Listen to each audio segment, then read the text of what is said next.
Hello again, everyone, and welcome back to Reddit Aliens. I'm John, and as always, thank you so much for being here. Good topic for you today. Let's do it. What's the strangest way you've heard of someone you know actually dying? Please remember to like, share, hype, and subscribe. My elderly uncle was standing in a restaurant foyer waiting to be seated. A couple of kids were running around. One crashed into him and knocked him down. My uncle broke his neck, ended up paralyzed, and died of a blood clot a week later in the hospital. A small asphalt company in the town over hired a 15-year-old kid as a favor to his father to help keep him out of trouble. On his first job, he stood behind the asphalt machine, and for whatever reason, the entirety of the hot, molten asphalt contents of the machine dumped out onto the kid. He burned and suffocated to death at the same time. It was horrible news. This was 2007-ish. Dude, I used to party with a fella way too deep into the booze, like never saw him not blacked out. Lost contact for a decade or two, and I saw on the local news he sobered up and was volunteering as a crossing guard at the local elementary school, and he got killed saving a kid by pushing them out of the way of a speeding car. Didn't expect him to go out a hero like that. My friend's grandfather, 89 and in amazing health, went out for his regular afternoon walk, and someone backed over him on the way out of their driveway. Happened just last year. It was so tragic for his poor wife and family. A very special woman I knew was killed by an elevator in a freak accident. She was just stepping on and it jerked up without the doors having closed properly. She fell back and got crushed between the floors, and witnesses in the elevator saw it happen. They were stuck for over an hour, with her dead body still in place, as emergency responders tried to free her. She was one of 3 people I knew and really liked that died within 6 months.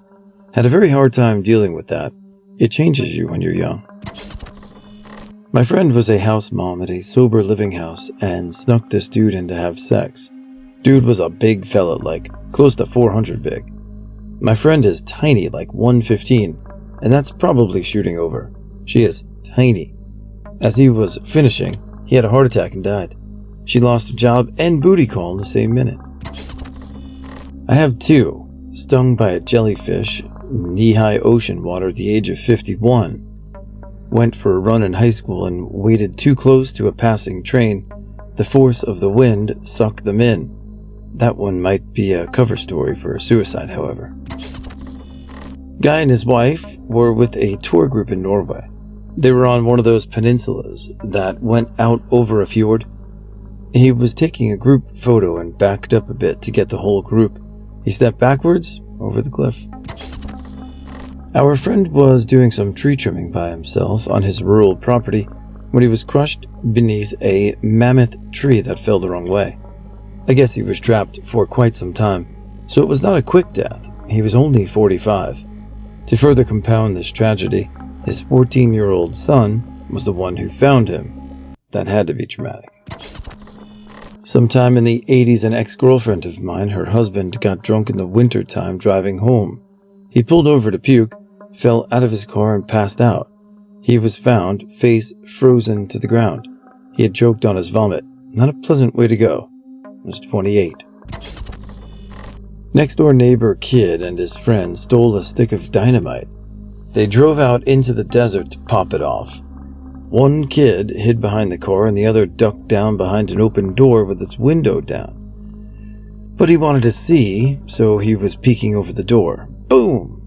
Kid at the door took a baseball-sized rock to the throat, dead before he hit the ground.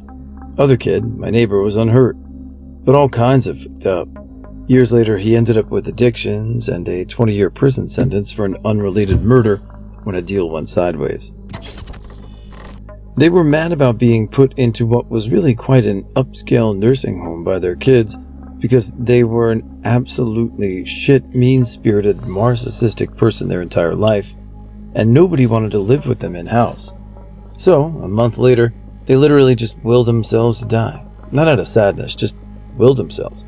The most indefatigable, iron-willed person I ever knew.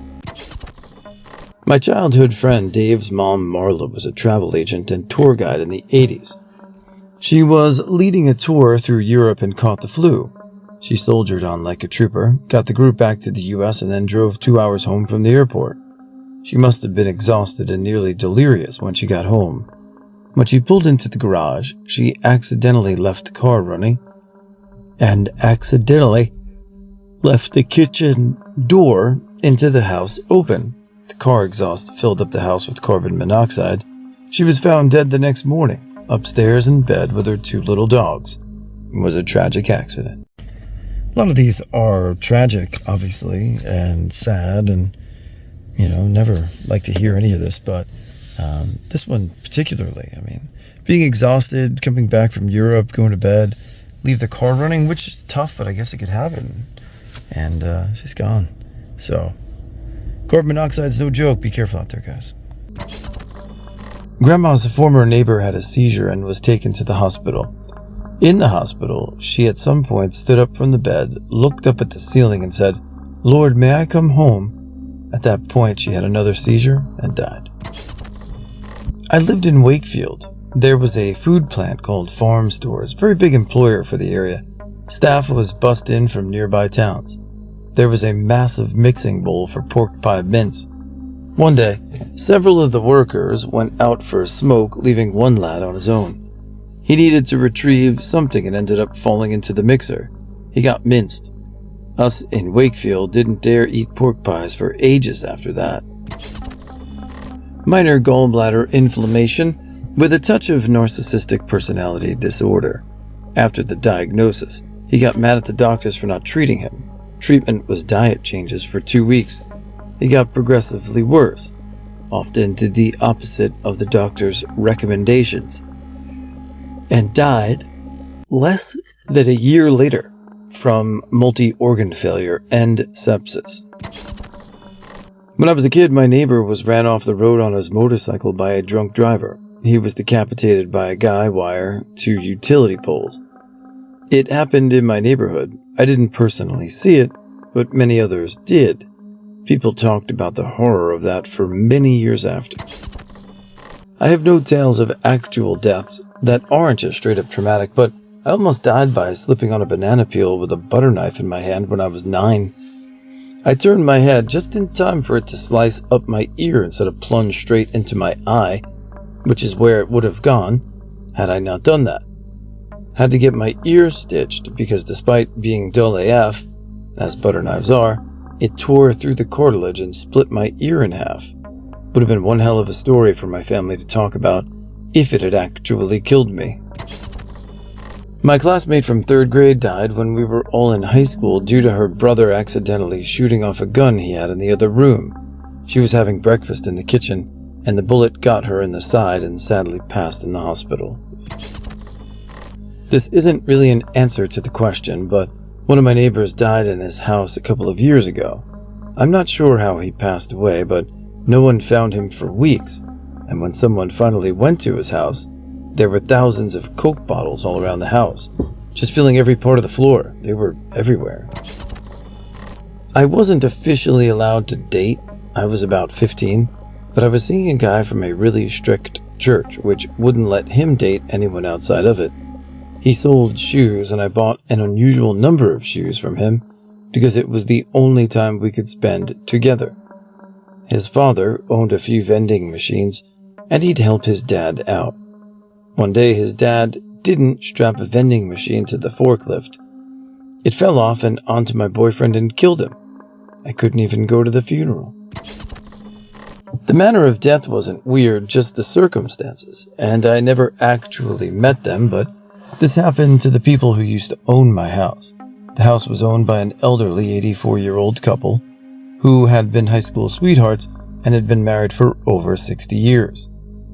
He had been suffering from dementia, and his health was declining, but they still lived on their own. One night she woke to find him unresponsive. She called 911, but they were unable to revive him, and she died that same night. A lad I knew in the 90s was tripping on LSD with the mates. They went to cross the railway line and waited for a train to pass. He crossed first and was hit by another train coming the other way.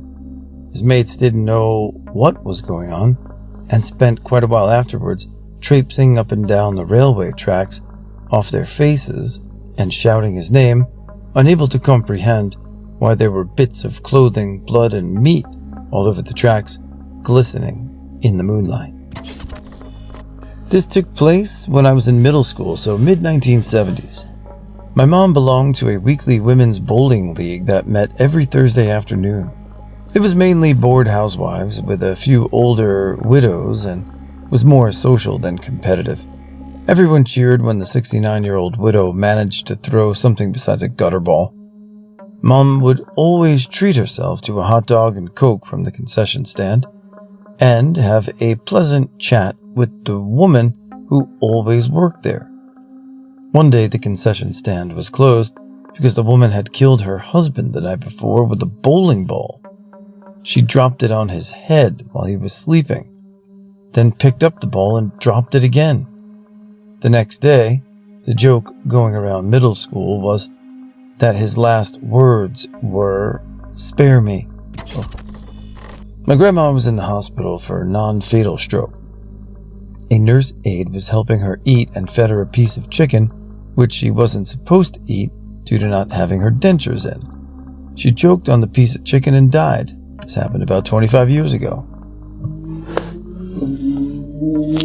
My very close friend growing up was named Theodore Teddy. Hadn't seen him in like 12 years, but we were buddies on Facebook and messaged fairly frequently. When I gave birth to my son, I named him Theodore. I just loved the name. I called Teddy that morning about an hour after labor to tell him I had chosen his name, and his mom answered the phone. They had found him hanging in his closet about an hour earlier. My neighbor had twin sisters. They never married and lived together their whole lives. One day, one sister died suddenly from an aneurysm. The other sister was lost without her other half. My neighbor had been a widow for a few years and was an empty nester. She invited her living sister to move in with her. She agreed and decided to start packing that very day. She went up into her attic to get some suitcases to pack and fell through the floor of her attic and died. I got a friend who was driving down the highway minding his business. As he drove under an overpass, there was an accident on said overpass. A car fell from it and crushed his ear. Everyone survived except for him. I've got another friend who went on a hike with her dog. She did the same hike multiple times a month, and one of her favorite places was right by this waterfall. So this time she went out by the waterfall but slipped. She fell over the falls, hit her head on the rocks at the bottom, and that was that. Her body was found by some children hiking with their parents. The dog was fine. When my uncle passed, I got really off feeling in my gut that morning, like I feel like I'm going to get bad news feeling. Around noon, my aunt pulls into our driveway. She never does. My mom goes, "Oh my God, Alan," and it hit me. I answered the door for my cousin. She burst into tears saying my daddy died and started bawling. I will never forget the feeling I felt hours before. When I worked at the local hospital, we had a guy come in on the regular. Super nice guy, had some sort of muscular disorder where he couldn't walk. He would come in by ambulance, and every time he would bring his motorized wheelchair with him. His story was that he would be out and about in his wheelchair and would have a seizure. Concerned bystanders would call an ambulance for him, and they would bring him and his wheelchair to the hospital. Now, I put seizure in quotes because there was never a witnessed seizure, only self-reported by him or bystanders. We would see him at least 3 to 4 times a week. Each time, let him hang out for a while to see how he was doing and see if he was having any more seizures. We got to know him well, and he knew all of our names. Conveniently, his motorized wheelchair would always be low battery, and we would charge it for him while he waited in the hospital room. We suspected he would take the ambulance to our hospital because his home was nearby. He asked specifically for us each time. He would run his wheelchair as far as it would go before the battery gave out, then hitch a ride to us via ambulance to charge it. Truthfully, it was nice seeing him since he was nice and pretty funny. One day, we found out he died shortly after leaving our hospital. He was driving his wheelchair home when it tipped over into the road and he got run over by a taxi. My best friend died from his cat scratching his leg. Another friend was 37 and was sitting talking to her sister and just stopped talking. She'd had an aneurysm and died just sitting there. No noise, no falling over. She didn't even drop her cup of tea. She was just sitting there gone. My stepfather had a backache, and when it wouldn't go away with pain meds, he went to the ER and was dead half an hour later from a clot that was traveling up his back and caused a heart attack when it got to his heart. I saw a news report of a woman who tripped with a drink in her own home, and when she hit the ground, the metal straw in her drink either went into the corner of her eye or up her nose, I can't remember which, and into her brain.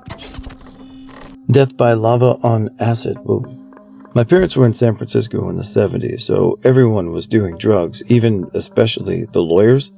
But they had one group of friends that was particularly wild. I don't know too many details, just the gist. This group brought their dealer on a trip to Hawaii, as you do. One night, they decided it would be far out to see real lava, and drove all over the big island looking for it. Apparently, they did find some, trespassed onto some land, dropped acid, and danced nearby for hours. Except their dealer was so fried, he didn't notice when the lava flow direction shifted and fell into it. The burns were so extensive, he f***ing died.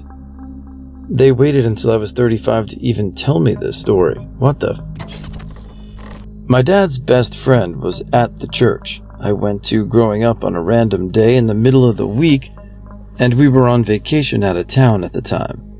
I guess the friend had gone there to grab something out of the music room, and he happened to have his camera strapped around his neck. He had been out taking pictures. As he was going down the stairs, the strap got caught by the staircase, and he fell and accidentally hanged himself. He was found a couple of hours later.